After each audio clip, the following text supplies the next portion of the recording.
Does your business plan include podcasts? This is Business, Equity, and Opportunities. Getting started. Chris Spangle is a 15-year veteran of podcasting. In addition to doing his own hosting, he consults for local podcasts, including The Bob and Tom Show and Leaders and Legends, part of the All Indiana Podcast Network. Chris offers his insights into how small business owners are embracing the idea of using podcasts to help get their businesses out there. I've been a podcaster since 2007. I worked at a local radio station, 1430 AM, that didn't have a powerful signal and did a lot of news talk. And we were able to extend the signal of the radio station online with Abdul in the morning. And that's where I got my podcasting start. And then I left there to go work for the Libertarian Party of Indiana. And I've worked at Bob and Tom since 2013 as their digital director and working to take the radio show and put it online in many different forms. And we have a podcast there that gets 1 million downloads a month and is one of the top podcasts in the world. And I'm also on the Pat Down, which is a top comedy podcast with Miss Pat and Dion Curry.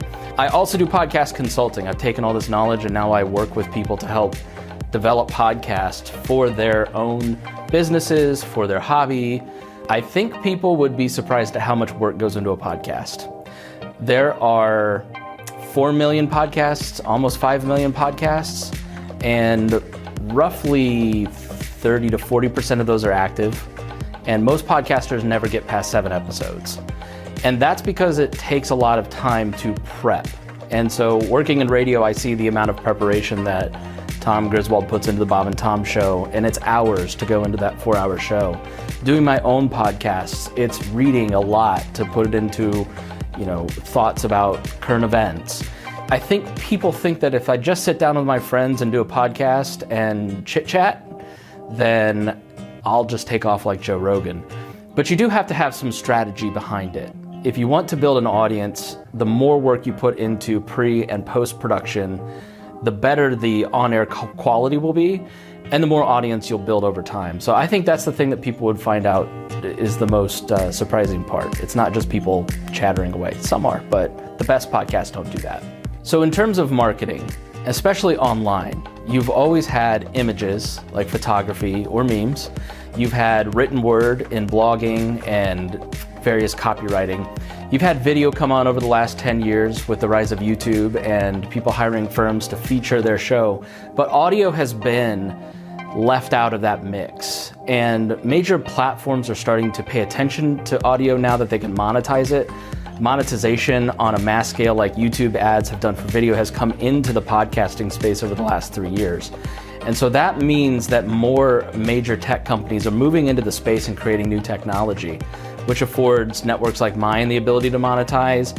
It affords small business owners the ability to create content in unique ways and then put that out and distribute it on different platforms.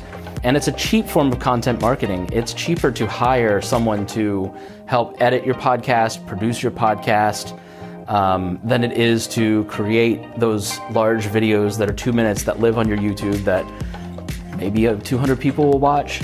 What podcasting offers a small business owner is the ability to connect with their clients, their users, or however you may term the people that you interact with in your business, your customers, in a very intimate and personal way that video and writing and imagery may not. It breaks down that barrier so people are able to listen to a conversation that you might have with another person and get a sense of who you are before they come through the doors or send you that first email.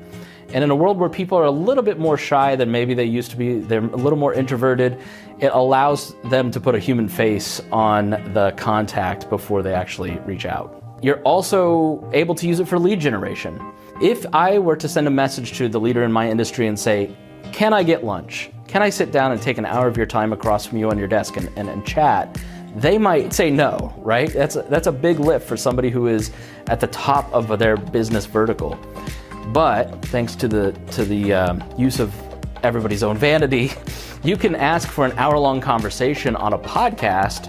It helps them maximize their time by promoting their projects, their businesses, while also giving you a face-to-face. And I've had clients that have been able to leverage these podcast conversations into business because of that one-on-one conversation We brought Leaders and Legends with Robert Vane to the All Indiana Podcast Network a few years ago, and we've seen about a 30% increase in Robert's downloads while being a part of the network. It's also offered him opportunities to come on television to promote episodes. There's not a lot of podcast networks that can offer live TV spots on daytime television. And it really helps network together a lot of different shows. And so you also have the benefit when you're reaching out to potential guests to say, we're part of a local television station's network.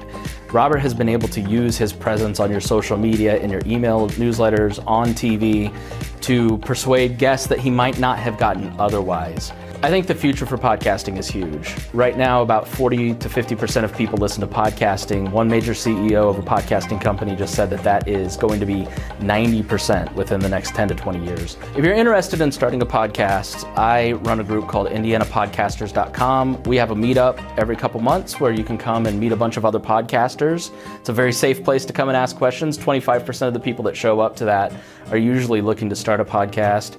You can always reach out to me. I'm always happy to answer questions at podcastingandplatforms.com. And I know the All Indiana Podcast Network has a great team that would love to help people, but there's 2 rules to podcasting that are ironclad. The first is you must be relevant to your audience. You must not waste their time. The second is you have to be consistent. So you have to pick a topic and a time frame, a time schedule that you can be consistent with that content, that you can manage that. If you can do 2 episodes a month, 1 episode a month, 1 a week, then you figure that out. There's a lot of great places to get information, like IndianaPodcasters.com, where you can come and meet other podcasters, or the All Indiana Podcast Network, or my own podcast, Podcasting and Platforms. Getting started, made possible by the Indiana Economic Development Corporation.